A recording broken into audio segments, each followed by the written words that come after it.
Shalom, Devosi Mazmur 126 ayat 1 sampai yang ke-6, demikian firman Tuhan. Nyanyian ziarah.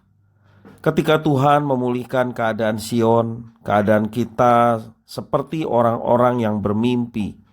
Pada waktu itu mulut kita penuh dengan tertawa dan lidah kita dengan sorak-sorai. Pada waktu itu berkatalah orang di antara bangsa-bangsa, Tuhan telah melakukan perkara besar kepada orang-orang ini. Tuhan telah melakukan perkara besar kepada kita, maka kita bersuka cita. Pulihkanlah keadaan kami ya Tuhan, seperti memulihkan batang air kering di tanah Negeb. Orang-orang yang menabur dengan mencucurkan air mata akan menuai dengan sorak-sorai. Orang yang berjalan maju dengan menangis sambil menabur benih pasti pulang dengan sorak-sorai sambil membawa berkas-berkasnya.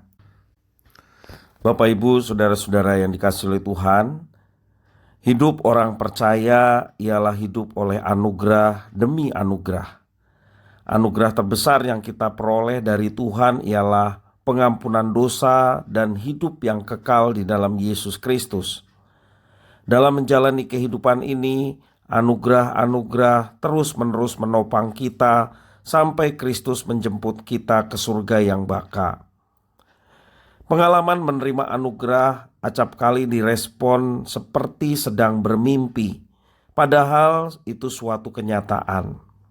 Itulah yang dialami oleh umat Israel yang dimerdekakan dari perbudakan Babel, bahkan yang diizinkan pulang kembali ke Yerusalem untuk membangun hidup yang baru. Respon yang tepat dengan sendirinya ialah sorak-sorai dan tawaria, serta pengakuan tulus bahwa Tuhanlah yang telah melakukan perkara besar tersebut. Bahkan orang lain pun harus mengakui bahwa Tuhan memang telah melakukan perkara besar terhadap umatnya. Hal itu tidak berarti masalah sudah selesai. Penderitaan dan kerja keras menanti. Di Yerusalem, umat yang pulang menghadapi tantangan. Tembok Yerusalem belum diperbaiki, bait Allah belum dibangun. Tantangan lain datang dari para musuh yang iri akan kemujuran mereka dan berupaya dengan segala cara untuk menghalangi kemajuan mereka. Oleh karena itu, Tuhan membangkitkan para nabi untuk membangunkan semangat mereka untuk terus bersemangat, untuk berjuang dan bersandar penuh pada kasih setia Tuhan. Memang agar tanah dapat menumbuhkan panen, perlu diolah lebih dahulu, lalu perlu ditaburi benih, disiram, dan diberi pupuk. Semuanya kerja keras yang melelahkan.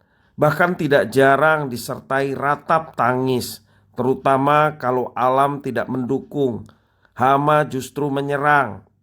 Akan tetapi belajar dari sejarah kasih setia Tuhan, keyakinan pemazmur ialah bahwa upaya itu tidak akan sia-sia karena anugerah Tuhan terus-menerus diberikan.